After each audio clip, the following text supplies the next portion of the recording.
નમસ્કાર વિદ્યાર્થી મિત્રો, આગળના લેક્ચરમાં આપણે અનાવૃત બીજધારી વનસ્પતિ વિશે ભણ્યા. આપણે સપુષ્પી વનસ્પતિમાં અનાવૃત બીજધારી વનસ્પતિ અને આવૃત બીજધારી વનસ્પતિ એના પ્રકારો ભણીએ છીએ. તો હવે આ વિડીયોની અંદર આપણે આવૃત બીજધારી વનસ્પતિ વિશે ભણીશું. તો આવૃત બીજધારીઓ કે સપુષ્પી વનસ્પતિઓમાં પરાગરજ અને અંડકો વિશેષ રચનામાં વિકાસ પામે છે, જેને આપણે પુષ્પ કહીએ છીએ. સપુષ્પી છે ને, તેમાં બીજ એ ફળ દ્વારા ઘેરાયેલ છે. બીજ એ ફળમાં બંધ છે. બીજ એ ફળ દ્વારા ઘેરાય એટલે કે જેને આપણે કહીએ અંડકો ઢંકાયેલા, આવૃત, એટલે એને આવૃત બીજધારી કહેવાય. અને એ ફળ ધરાવે છે. બીજ ફળમાં બંધ છે. સપુષ્પી પુષ્પધારી.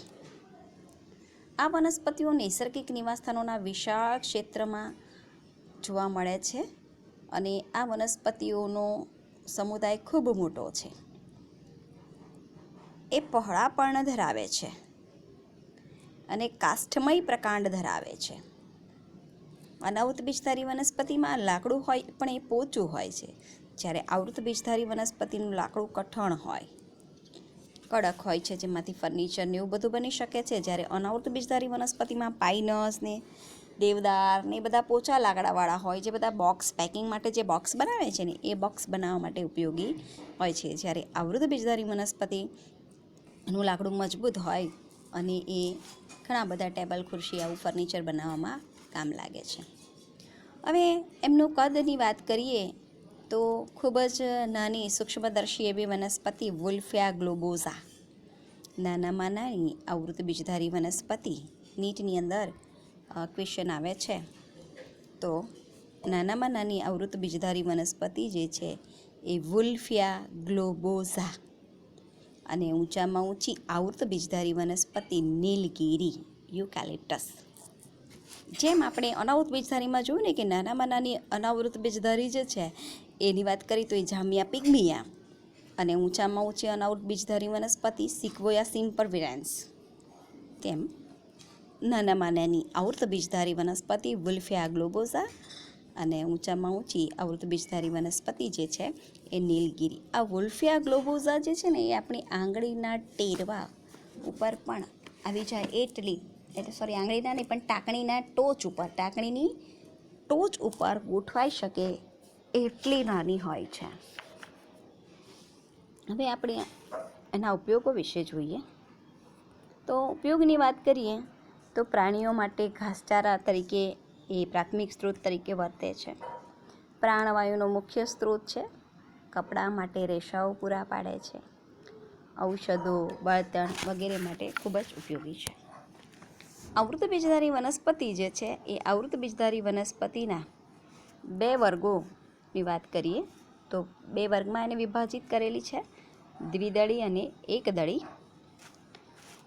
દ્વિદળી એટલે કે જેની અંદર બે બીજપત્રો આવેલા હોય, એકદળીમાં એક જ બીજપત્ર હોય. દ્વિદળીની અંદર પર્ણ જાલાકાર સિરિયા ધરાવે, એટલે કે પર્ણ જે છે એ પર્ણની અંદર આ પ્રકારની રચના હોય, આવી જાળી જેવી રચના, જેને જાલાકાર શિરાવિન્યાસ તરીકે ઓળખવામાં આવે છે. જ્યારે એક દળીની અંદર સમાંતર શિરાવિન્યાસ, શેરડીના પર્ણ, મકાઈના પર્ણો આવા સીધા હોય, બરાબર. તો એની અંદર શિરાઓ આવી સમાંતર રીતે ગોઠાયેલી હોય, જેને સમાંતર શિરાવિન્યાસ તરીકે ઓળખવામાં આવે છે. પુષ્પ ચતુઃ અવયવી કે પંચા અવયવી દ્વિદળીમાં. જ્યારે એક દળીની અંદર પુષ્પો ત્રિઅવયવી, એટલે કે પુષ્પ જે છે એ પુષ્પની વાત કરીએ તો હમણાં આપણે પુષ્પની રચના જોઈશું, એમાં પાંખડીઓ 3 હોય, એટલે કે દલપત્ર, વજ્રપત્રો, એની સંખ્યા જો બધાની એમ મોટે ભાગે 3ના ગુણકમાં હોય તો એને ત્રિઅવયવી કહેવાય. 4 અથવા 5ના ગુણકમાં હોય તો એને ચતુઃ અવયવી કે પંચા અવયવી તરીકે ઓળખવામાં આવે છે. અને એના 5મા પ્રકરણની અંદર ડિટેલમાં વધારે જોઈશું. જો અહીં પુષ્પ મેં દોર્યું છે. હવે પુષ્પની વાત કરીએ તો પુષ્પની અંદર આ દલચક્ર કે પાંખડી જે છે ને, આ 1 પાંખડી, 2, 3, 4 અને 5 પાંખડીઓ છે, પંચાવયુ પુષ્પ કહેવાય. તો દલપત્ર એટલે કે પાંખડીઓ, 1 પાંખડીને દલપત્ર કહેવાય. બહુ બધી પાંખડીઓ ભેગી મળીને બને તે દલચક્ર. ત્યાર પછી ગ્રીન કલરનું હોય ને, જાસૂદનું પુષ્પ જોયું હોય તો નીચે ટોચ પર, એટલે આ પુષ્પાસન છે. અહીંયા જ્યાં પુષ્પને બેસવાનું આસન પુષ્પાસન કહેવાય. પછી ત્યાં ગ્રીન કલરના પર્ણો જેવા નાના હોય જે વજ્રપત્ર કહેવાય. વજ્રપત્ર ભેગા મળીને વજ્રચક્ર બનાવે.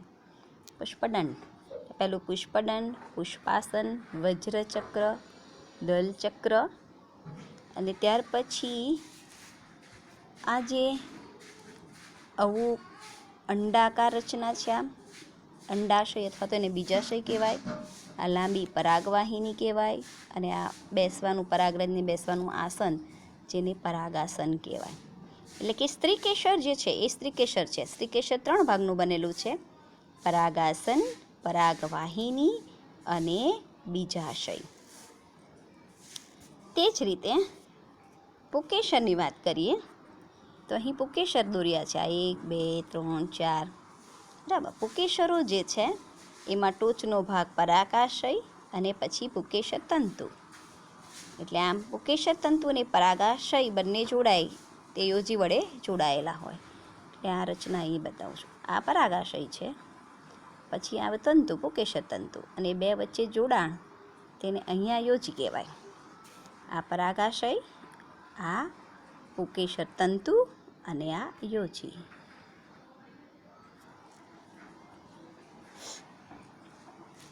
હવે અહીં ડિટેલમાં આકૃતિ કે ભાઈ પુષ્પ જે છે એ પુષ્પ નરલિંગી અંગ તરીકે પુકેશર ધરાવે છે અને માદાલિંગી અંગ તરીકે સ્ત્રીકેશર ધરાવે છે. પુકેશર જે છે એ પુકેશરની વાત કરીએ તો પરાગાશય, પુકેશર જે છે એ પરાગાશય, યોજી, તંતુ, એટલે કે પરાગાશય અને પુકેશર તંતુ બંને યોજી વડે જોડાયેલા હોય છે, જે નરલિંગી અંગ છે.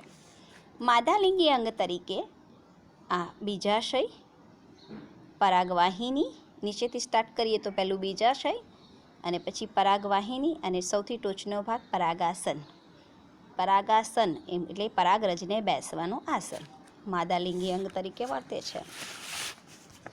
સ્ત્રીકેશર બીજાશયથી ઘેરાયેલું છે. જો આ બીજાશયથી એ ઘેરાયેલું છે કે 1 કે વધુ અંડક ધરાવે છે. અહીં ટપકા જેવી રચના અંદર દર્શાવી છે તે અંડકો છે. અંડકોની અંદર ખૂબ જ ઘટાડો પામેલ માદા જન્યુજનક કે હોય છે જેને ભ્રૂણપુટ તરીકે ઓળખવામાં આવે છે. તો અહીં મેં દોર્યું છે, જો ખૂબ જ ઘટાડો પામેલા અંડકની રચના છે. આ આખી અંડકની રચના છે. અંડકનો ઊભો છેદ છે અને એની અંદર આ સ્કાય બ્લુ કલરની રચના મેં આખી દર્શાવી છે, એ ભ્રૂણપુટ છે. હવે ભ્રૂણપુટના નિર્માણ પહેલાં તેમાં અર્ધીકરણ થાય છે. એટલે ભ્રૂણપુટના દરેક કોષ એકકીય હોય છે. આ જે ભ્રૂણપુટનું નિર્માણ થાય ને એ પહેલાં અર્ધીકરણની પ્રક્રિયા થાય છે અને એની અંદર આવેલા દરેક કોષ જે છે એ એકકીય હોય. જો અહીં ઘણા બધા કોષો દર્શાવેલા છે, આપણે ગણીએ કેટલા કોષ છે તે. જો પહેલાં આકૃતિ ઝૂમ કરીએ. આ રહી.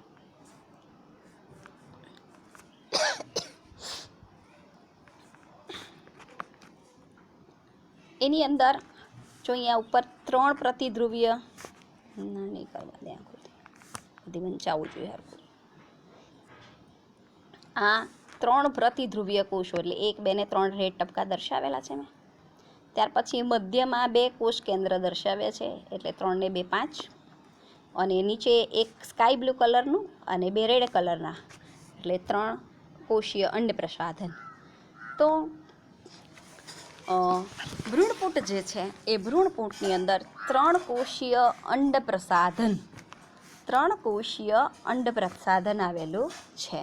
અને આ 3 કોષીય અંડપ્રસાધન જે છે એની અંદર 2 સહાયક કોષ છે, જેમાં એ નામ લખ્યું છે.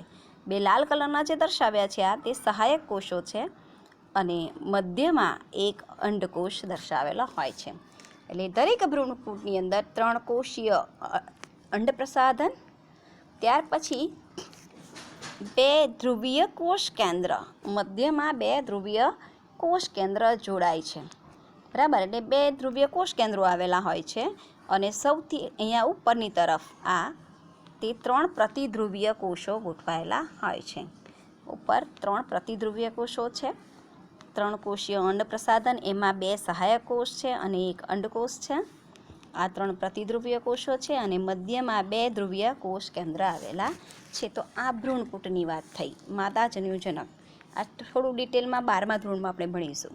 અત્યારે તમારે આટલું જ યાદ રાખવાનું છે કે ભ્રૂણપૂટ જે છે એના નિર્માણ પહેલાં તેમાં અર્ધીકરણ થાય છે. આથી ભ્રૂણપૂટના દરેક કોષ એ એકકીય હોય છે. 3 પ્રતિધ્રુવીય કોષો તે પણ એકકીય હોય. ત્યાર પછી મધ્યમાં 2 ધ્રુવીય કોષ કેન્દ્ર જે પણ એકકીય હોય અને પછી જોડાઈને દ્વિકીય બને. અને 3 કોષીય અંડ પ્રસાધન, એની અંદર 1 અંડકોષ અને 2 સહાયક કોષો આવેલા હોય છે. હવે આપણે નરજન્યુજનકની વાત કરીએ તો નરજન્યુજનક જે છે તે અહીં મેં થિયરી લખી છે, મેં સમજાવી તે જ કે ભાઈ સ્ત્રીકેસર, અને સ્ત્રીકેસરની અંદર બીજાશય આવેલું હોય. આ બીજાશયની અંદર અંડકો આવેલા છે, એમાંથી માદા જન્યુજનક ભ્રૂણપૂટનું નિર્માણ થાય છે અને એના નિર્માણ પહેલાં એમાં અર્ધીકરણ થાય છે. આથી ભ્રૂણપૂટના દરેક કોષ જે છે એ એકકીય હોય છે. હવે વાત કરીએ પરાગનયનની. તો પરાગનયન જે છે કેવી રીતે થાય છે? તો પરાગનયન એટલે શું? તો અહીં જો આ સ્ત્રીકેસર જે હમણાં આગળ આપણે દોરેલું હતું ને, આવું સ્ત્રીકેસર, તે જ આકૃતિ અહીંયા મેં દોરી છે મોટી કરીને આકૃતિ. તો આ જે છે એ સ્ત્રીકેસરનું પરાગાસન છે. આ પરાગાસન છે અને આ છે પરાગવાહિની. પરાગાસન, પરાગવાહિની અને આ નીચેનો ફૂલેલો ભાગ બીજાશય, આ બીજાશય. હવે જેવી પરાગાસન પર પરાગરજ બેસે, આ પરાગરજ બેસી ગઈ અને પરાગરજનું અંકુરણ થાય અને નરજન્યુજનકના વિકાસ દરમિયાન પરાગરજની અંદર 2 નરજન્યુઓ આવેલા હોય છે. તો આ પરાગરજ જે છે જેવી સ્ત્રીકેસરના પરાગાસન પર બેસે એટલે એનું અંકુરણ થાય. અંકુરણ થઈને પરાગવાહિનીની અંદર પરાગનલિકાનું નિર્માણ થાય. આ રેડ કલરની જે અહીંયા દોરેલી છે તે પરાગવાહિની છે અને એને પરાગરજમાં રહેલા 2 નરજન્યુ જે છે એ ભ્રૂણપૂટમાં એ દાખલ કરે છે. તો ડિટેલમાં હવે પછી વધારે જોઈશું, પહેલાં આપણે સમજી લઈએ. આપણે અહીંયા થોડીક જ રચના આપેલી છે. પરાગાશયમાંથી પરાગરજને સ્ત્રીકેસરના પરાગાસન પર સ્થાપિત કરવાની ક્રિયાને પરાગનયન કહેવાય, બરાબર. આ પરાગાશયમાં પરાગરજ રહેલી હોય એ આ સ્ત્રીકેસરના પરાગાસન પર સ્થાપિત થાય. અહીંયાથી જોઈએ તો અહીંયા પરાગાશય છે, એમાંથી આ પરાગરજ સ્ત્રીકેસરના પરાગાસન પર સ્થાપિત થવાની ક્રિયાને પરાગનયન કહેવામાં આવે છે. પરાગનયન જે છે એ પવન દ્વારા થાય, કીટકો દ્વારા થાય છે, બરાબર. પરાગનયનના પણ ઘણા પ્રકારો છે, 12મા ધોરણમાં ડિટેલમાં જોઈશું. પરાગાસન અને પરાગવાહિનીની પેશીઓ જે છે, અહીં પરાગવાહિનીમાં જ્યારે પરાગનલિકાનું નિર્માણ થાય એટલે અહીંયા બધા જે કોષો આવેલા હોય તો એ પરાગવાહિનીની પેશીઓ દ્વારા, આ પરાગવાહિનીની પેશીઓ દ્વારા પરાગનલિકા અંડક સુધી પહોંચે છે. અહીં પાચન થઈ જાય બધા કોષોનું, અહીંયા જગ્યા કરી આપે, માર્ક કરી આપે, એટલે પરાગવાહિનીમાં પરાગનલિકા આગળ વધતી જાય છે અને અંડક સુધી પહોંચે છે. અહીં આ અંડક સુધી એ પહોંચી જાય છે. આ રીતે પરાગાસન અને પરાગવાહિનીની પેશીઓ દ્વારા પરાગનલિકા અંડક સુધી પહોંચે છે. પરાગનલિકા ભ્રૂણપૂટમાં પ્રવેશે છે. હવે એના માટે આકૃતિ આપણે ઝૂમ કરીએ. અહીંયા જો પરાગનલિકા ભ્રૂણપૂટમાં પ્રવેશી, અહીંયા આ પરાગનલિકા અહીં ભ્રૂણપૂટમાં પ્રવેશે છે અને પ્રવેશીને આની અંદર મેં બ્લુ કલરના અહીંયા દર્શાવ્યા છે. જો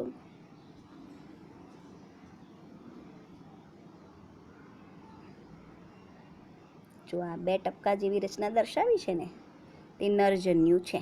અહીં લખ્યું છે નરજન્યુ. તો એ નરજન્યુ જે છે એ નરજન્યુ અંદર દાખલ થાય. એક નરજન્યુ જે છે ને તે પેલું આપણે અહીંયા વાત કરતા હતા ને, આયરુઆ 3 કોષીય અંડ પ્રસાધન, બરાબર. આના કરતાં બી અહીંયા ઉપર આકૃતિ આ જ છે, પણ આ ઉપર વધારે ક્લિયર દેખાય. આપણે અહીંયા ધ્યાન આપીએ કે અહીંયા આ પરાગવાહિની આવી રીતના નિર્માણ પામી. ઉભારો બીજો કલર લઈ લઈએ.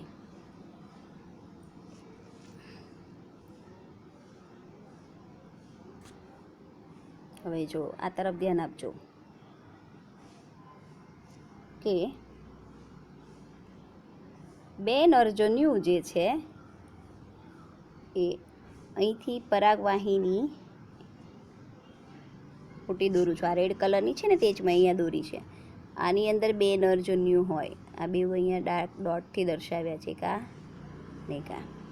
હવે એ બે નરજન્યુ જે છે એમાંનો એક નરજન્યુ 3 કોષીય અંડ પ્રસાધનમાં આ સ્કાય કલરનો જે અંડકોષ દર્શાવ્યો છે એની સાથે જોડાઈ જશે અને પેલા બે સહાયક કોષો સાઈડ પરના છે એ વિઘટન પામશે. અને એક નરજન્યુ બીજો જે છે એ આ બે કોષ કેન્દ્રો છે ને, બે ધ્રુવીય કોષ કેન્દ્ર અહીં આવશે, આટલે જોડાઈ જશે અને અહીં ત્રિકીય 3N પ્રકારનું કોષ કેન્દ્ર બની જાય અને પ્રતિધ્રુવીય કોષોનું વિઘટન થઈ જાય. તો આ રીતે અહીં બે નરજન્યુ વડે ફલન થાય ને એટલે એને બેવડું ફલન કહેવાય. પરાગનલિકા ભ્રૂણપુટમાં પ્રવેશે છે. જો અહીંયાથી પરાગનલિકા જે છે આકૃતિમાં જોઈએ ફરી.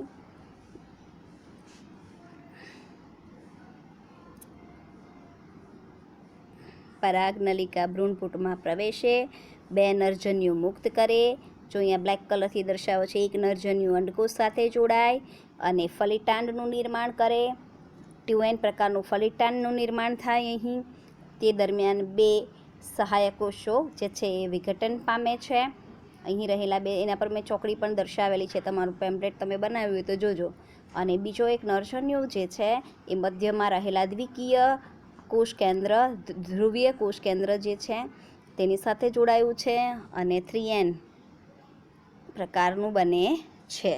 એટલે કે ત્રિકીય પ્રાથમિક ભ્રૂણપોષ કોષ કેન્દ્ર PEN તરીકે ઓળખાય છે, જેને પ્રાઇમરી PENનું ફૂલ ફોર્મ છે પ્રાઇમરી એન્ડોસ્પર્મ ન્યુક્લિયસ.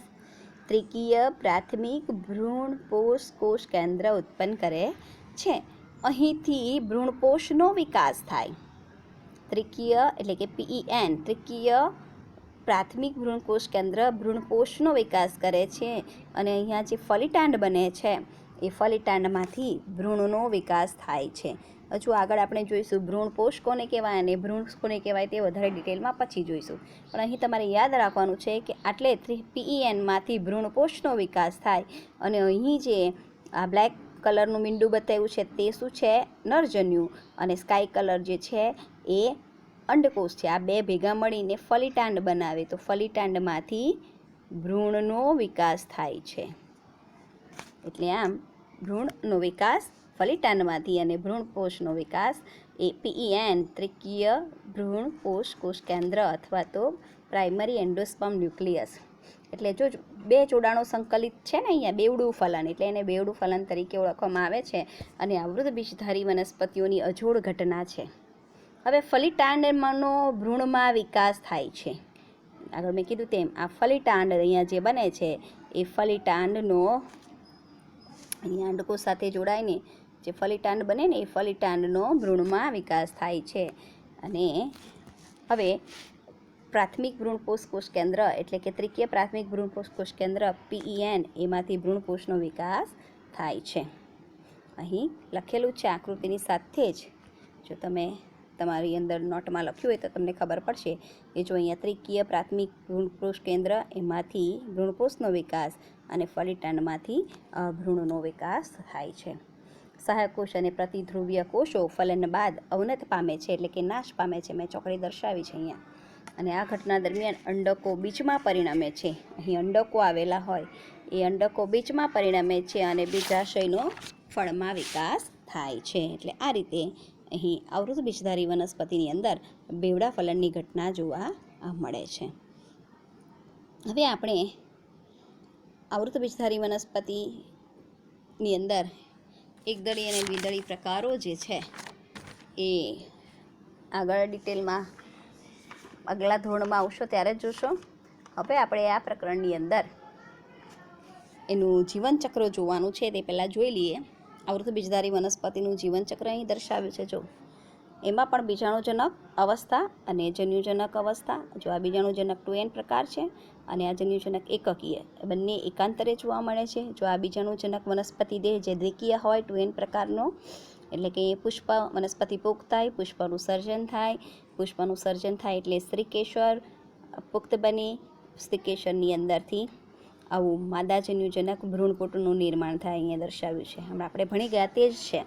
ત્યાર પછી પુકેસર રાગાશય તંતુનું બનેલું છે. એમાંથી લઘુ બીજાણુ માતૃકોષ જે છે એ લઘુ બીજાણુ ધાનીમાં આવેલો હોય. એ લઘુ બીજાણુ ધાનીમાંથી લઘુ બીજાણુ ઉત્પન્ન થાય અને આ લઘુ બીજાણુ એટલે કે પરાગરજ. અને આ પરાગરજ જે છે એ પુખ્ત થાય, સ્ત્રીકેસરના પરાગાસન પર બેસે એટલે એની અંદર આ 2 નરજન્યુ દર્શાવ્યા છે. આ 2 નરજન્યુઓ ઉત્પન્ન થાય. હમણાં આગળની આકૃતિમાં જોયું કે બંને નરજન્યુ જે છે એ પરાગ વાહિનીમાં પરાગ નલિકા તરીકે લંબાય. પરાગ નલિકા ભ્રૂણપુટમાં પ્રવેશે. ભ્રૂણપુટમાં પ્રવેશીને 2 નરજન્યુ મુક્ત કરે છે. એક એ અંડકોષ સાથે ફલન થાય અને બીજાનું દ્વિકીય કોષ કેન્દ્ર વચ્ચે મધ્યમાં આવેલા છે તેની સાથે ફલન થાય એટલે મધ્યમાં PEN બને. અહીં ફલિતાંડનું નિર્માણ થાય. ફલિતાંડમાંથી ભ્રૂણનો વિકાસ થાય અને ત્યાર પછી દ્વિકીય ભ્રૂણપોષ કેન્દ્રમાંથી ભ્રૂણપોષનો વિકાસ થાય. એટલે આ 2 જન્યુજનક અવસ્થા અને બીજાણુજનક અવસ્થા એકાંતરે જોવા મળે છે. તો એ આવૃતબીજધારી વનસ્પતિનું જીવનચક્ર છે. હવે આપણે આ પ્રકરણની અંદર વનસ્પતિઓમાં જીવનચક્રો અને એકાંતરજન જોવાનું છે. હવે આપણે ભણી ગયા આગળ પહેલું એકાંગી, જેમાં આપણે લીલ જોયું, દ્વિઅંગી જોઈ, ત્રિઅંગી જોઈ, અનાવૃતબીજધારી જોઈ, આવૃતબીજધારી જોઈ. તો આ બધી વનસ્પતિઓ જે છે એ વનસ્પતિઓમાં એકકીય અવસ્થા, જન્યુજનક અવસ્થા અને દ્વિકીય અવસ્થા, બીજાણુજનક અવસ્થા બંને એકાંતરે જોવા મળે છે. અને એના વિશે હવે વધારે ડિટેલમાં જોઈએ. તો વનસ્પતિઓ જે છે એ વનસ્પતિઓનો દેહ જે છે એ એકકીય હોય તો જન્યુઓનું નિર્માણ સમભાજનની ક્રિયા દ્વારા થાય. જન્યુઓ હંમેશા એકકીય હોય પણ એને ઉત્પન્ન કરતો વનસ્પતિ દેહ ક્યાં તો એકકીય હોય ક્યાં તો દ્વિકીય હોય. આ દ્વિકીય વનસ્પતિ દેહ છે અને આ એકકીય વનસ્પતિ દેહ છે. એકકીય વનસ્પતિ દેહ સંભાજનની ક્રિયા દ્વારા એકકીય જન્યુઓનું નિર્માણ કરે છે. જો વનસ્પતિ દેહ દ્વિકીય હોય તો અર્ધીકરણ થાય. અર્ધીકરણ 1 અને અર્ધીકરણ 2ના અંતે 4 એકકીય જન્યુઓનું નિર્માણ થાય છે. બરાબર.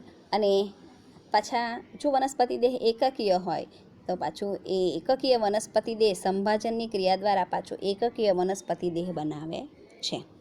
જો આ સમજ પડી જશે. ફરી રિપીટ કરું છું કે જન્યુઓ હંમેશા એકકીય હોય, આ બધા જન્યુઓ છે, પણ એ ઉત્પન્ન કરતો વનસ્પતિ દેહ ક્યાં તો એકકીય હોય ક્યાં તો દ્વિકીય હોય.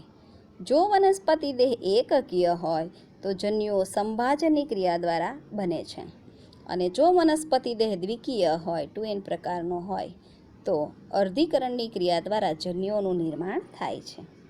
અને પછી આમ એકકીય જન્યુઓ પાછા અંકુરણ થાય, મોટા થાય અને એમાંથી એકકીય વનસ્પતિ દેહ સંભાજનની ક્રિયા દ્વારા બને છે. તો હવે અહીં આપણે જોવાનું છે કે કોઈપણ લિંગી પ્રજનન કરતી વનસ્પતિના જીવનચક્ર દરમિયાન જન્યુઓનું નિર્માણ કરતી એકકીય જન્યુજનક અને બીજાણુ નિર્માણ કરતી દ્વિકીય બીજાણુજનક એકાંતરે જોવા મળે છે, જેને એકાંતર જનન તરીકે ઓળખવામાં આવે છે. તો વિવિધ વનસ્પતિ સમૂહો અને તે જ રીતે સ્વતંત્ર વનસ્પતિઓ જે છે એની અંદર વિવિધ જીવનચક્રની ભાતો એ જોવા મળે છે અને એમના અંદર 3 જીવનચક્ર છે. એકવિધ જીવનચક્ર, દ્વિવિધ જીવનચક્ર અને એક દ્વિવિધ જીવનચક્ર. તમારી ટેક્સ્ટબુકની અંદર પણ આકૃતિ આપેલી છે. આકૃતિ પરથી જ આ થિયરી ક્લિયર સમજ પડશે. જો અહીં આપણે પહેલાં જોઈએ, પહેલું જીવનચક્ર જોવાનું છે એકવિધ જીવનચક્ર, અને એ પણ મેં તમને જ્યારે લીલ ભણાવી હતી, બરાબર, દ્વિઅંગી, ત્રિઅંગી, આ બધાનું જીવનચક્ર પણ સાથે સાથે સમજાવતી જ ગઈ હતી. તો પહેલાં આપણે જોઈએ એકવિધ જીવનચક્ર એટલે શું. તો જો આ જે ચાર્ટ જે છે ને એ ચાર્ટ પરથી જ ખબર પડે કે જો અહીંયા બીજાણુજનક દર્શાવ્યું છે ને મેં આટલો એરો માર્યો છે અને આ જન્યુજનક તો મોટાભાગનો જે સમયગાળો જે છે એના જીવનનો મોટાભાગનો સમયગાળો એ જન્યુજનકમાં પસાર કરે છે, એટલે કે એકકીય અવસ્થામાં પસાર કરે છે. અને દ્વિકીય તબક્કો તો થોડો સમય માટે જોવા મળે છે, ફલિતાંડના નિર્માણ પૂરતો જોવા મળે છે. તો એકવિધ જીવનચક્ર કઈ કઈ વનસ્પતિઓમાં જોવા મળે છે, તો એનું ઉદાહરણ છે વોલવોક્સ. એના ઉદાહરણની અંદર જોઈએ તો વોલવોક્સ છે, સ્પાયરોગાયરા અને ક્લેમિડોમોનાસની કેટલીક જાતિઓ. અહીં જો બીજાણુજનક ગૌણ અને મુક્તજીવી, જો અહીંયા બીજાણુજનકનો થોડોક સમયગાળો જ છે. એ બીજાણુજનક કેવી કહેવાય? ગૌણ. મોટે ભાગનો સમયગાળો એ જન્યુજનકમાં જ પસાર કરે છે. એટલે જન્યુજનક મુખ્ય, પ્રભાવી અને મુક્તજીવી બંને એકવિધ જીવનચક્રમાં બંને મુક્તજીવી છે, બીજાણુજનક પણ અને અજન્યુજનક પણ. બરાબર. હવે બીજાણુજનક પેઢી ફક્ત જે છે એ એકકોષીય ફલિતાંડ દ્વારા રજૂ થાય છે. બીજાણુજનક જો અહીંયા એકકોષીય ફલિતાંડ, એટલે આ ફલિતાંડ કેવી રીતના બને? તો આપણે જોયું ને કે નરજન્યુ અને માદાજન્યુ ભેગા મળી અને દ્વિકીય ફલિતાંડ બને. કોષ તો એક જ છે ને, એકકોષીય. બીજાણુજનક પેઢી ફક્ત એકકોષીય ફલિતાંડ દ્વારા રજૂ થાય છે. અહીંયા એક કોષ છે જે ફલિતાંડ છે, અને ફલિતાંડ જે છે એ ફલિતાંડ દ્વારા એ રજૂ થાય છે. મુક્તજીવી બીજાણુજનક નથી. ફલિતાંડમાં અર્ધીકરણ થવાને પરિણામે એકકીય બીજાણુનું નિર્માણ થાય છે. જો અહીંયા આ ફલિતાંડ છે, અહીંયા અર્ધીકરણ મેં દર્શાવ્યું છે, અને એના દ્વારા એકકીય બીજાણુઓનું નિર્માણ થાય છે. આ 1, 2, 3 અને 4 બીજાણુઓ જે છે એ બીજાણુઓ સંભાજનથી વિભાજિત થાય. હવે આ બીજાણુઓ જે છે, આ બીજાણુ ગમે ત્યાં ખરી પડેલા હોય, એમાંથી સ્વતંત્ર છોડનું નિર્માણ થાય, અને એ છોડ જ્યારે બનતો હોય ત્યારે અહીંયા સંભાજનની ક્રિયા થાય ને, સંભાજનની ક્રિયા દ્વારા વનસ્પતિ દેહ બને. મેં કીધું ને અહીંયા જો કે આ જન્યુઓ છે, 4 જન્યુઓ. હવે આ જન્યુમાંથી જ્યારે વનસ્પતિનો છોડનું નિર્માણ થવાનું, તો શું થશે? સંભાજન. એટલે એકકીય વનસ્પતિ દેહ જે છે એ સંભાજનની ક્રિયાથી નિર્માણ પામે છે. એટલે આવી વનસ્પતિ મુક્તજીવી, જન્યુજનક એ પ્રભાવી છે. અહીંયા જન્યુજનક પ્રભાવી છે, પ્રકાશ સંશ્લેષી છે, અને આ પ્રકારના જીવનચક્રને એકવિધ જીવનચક્ર કહેવાય. ફરી પાછું એકકીય વનસ્પતિ દેહ નર હોય અને માદા હોય, એ પાછા નરજન્યુ ને માદાજન્યુ ઉત્પન્ન કરે. જન્યુજનન એટલે કે નરજન્યુ બનાવવા અને માદાજન્યુ બનાવવા બે ભેગા મળે, એને યુગ્મક કહેવાય, અને પછી એમાંથી ફલિતાંડનું નિર્માણ થાય. એટલે આમ અહીં જન્યુજનક મુખ્ય તબક્કો છે, મુક્તજીવી છે, પ્રકાશ સંશ્લેષી તબક્કો છે, અને બીજાણુજનક એ ફક્ત ને ફક્ત ફલિતાંડના નિર્માણ પૂરતો જ છે. તો આ પ્રકારનું જીવનચક્ર જે છે એને એકવિધ જીવનચક્ર તરીકે ઓળખવામાં આવે છે. અપવાદ છે કે ઘણી લીલની પ્રજાતિઓ જે છે એ એકવિધ જીવનચક્ર દર્શાવે છે. ત્યાર પછી એમાંની કેટલીક એક્ટોકાર્પસ, પોલિસાઇફોનિયા, મોટું દરિયાઈ ઘાસ જે આપણે કેલ્પ કહેતા હતા ને, એ કેલ્પ, એ બધા એકવિધ જીવનચક્ર દર્શાવે છે. એક જ અપવાદ છે, ફ્યુકસ લીલ, એ દ્વિવિધ જીવનચક્ર દર્શાવે છે. બરાબર. ફ્યુકસ લીલ એ દ્વિવિધ જીવનચક્ર દર્શાવે છે. તો આ એકવિધ જીવનચક્રમાં બધાને સમજ પડી જ ગઈ હશે. હવે આગળ જોઈએ. આ મોસ્ટ ઇમ્પોર્ટન્ટ ક્વેશ્ચન છે વિદ્યાર્થી મિત્રો. આપણે 5 માર્કનો એક સવાલ આવે છે, અને એ 5 માર્કના એક સવાલમાં વારંવાર દર વર્ષે વનસ્પતિઓમાં જોવા મળતા જીવનચક્રોની ભાત, વનસ્પતિ જીવનચક્રો અને એકાંતરજનન વર્ણવો પૂછાય જ છે, અને 3 આકૃતિ આવડે તો આવડી જ જાય. હવે બીજો પ્રકાર છે, એ છે દ્વિવિધ જીવનચક્ર. એના ઉદાહરણ છે અનાવૃત બીજધારી અને આવૃત બીજધારી. અનાવૃત અને આવૃત બીજધારી વનસ્પતિ જે છે એની અંદર દ્વિવિધ જીવનચક્ર જોવા મળે છે. જો મિત્રો તમને આકૃતિ પરથી ખબર પડે કે અહીં જો આ ત્રિકોણ આમ કરીને આમ મેં દર્શાવ્યું છે અને એકકીય દર્શાવ્યું છે, તો મોટે ભાગનો સમયગાળો બીજાણુજનકમાં 2n પ્રકારનો સમયગાળો વધારે છે જો, બરાબર, અને આટલો ભાગ એકકીય અવસ્થામાં પસાર કરે છે. એટલે જો જન્યુજનક ગૌણ કહેવાય, ટૂંકજીવી કહેવાય, થોડો જ સમય પસાર કરે ને આટલો જ.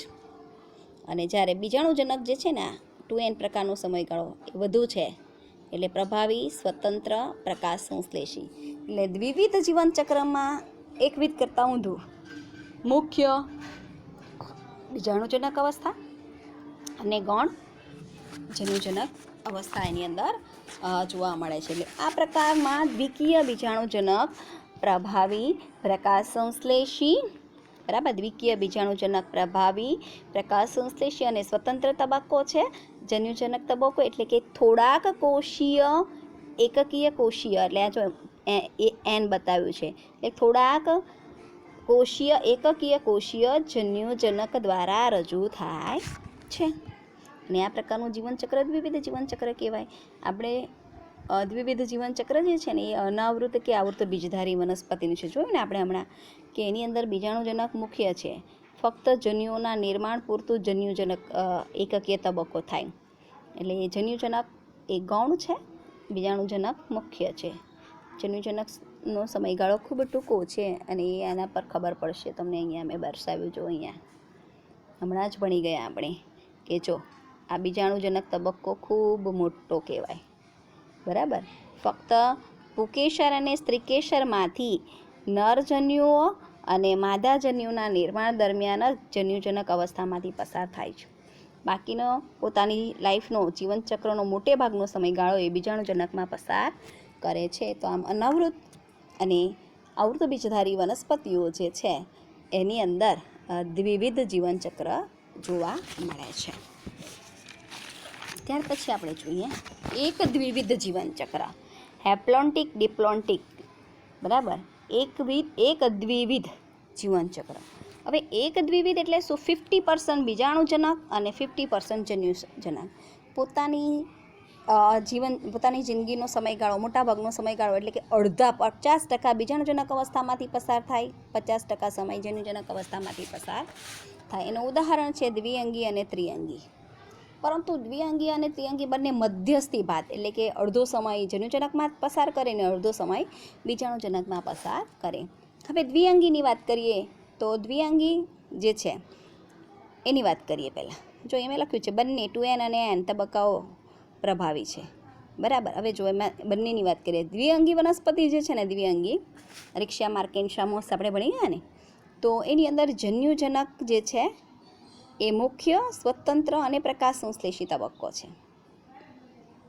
અને જન્યુજનકને બીજાણુજનક પર આધાર રાખવો પડે છે. જન્યુજનકને બીજાણુજનક પર આધાર રાખવો પડે છે. એટલે બંને તબક્કાઓ બહુકોષીય છે, બરાબર, પણ પ્રભાવી તબક્કા અલગ અલગ છે. દ્વિઅંગીમાં જન્યુજનક મુક્ત છે અને ત્રિઅંગીમાં બીજાણુજનક મુખ્ય છે. અહીંયા દ્વિઅંગીમાં જન્યુજનક મુખ્ય અને ત્રિઅંગીમાં બીજાણુજનક મુખ્ય.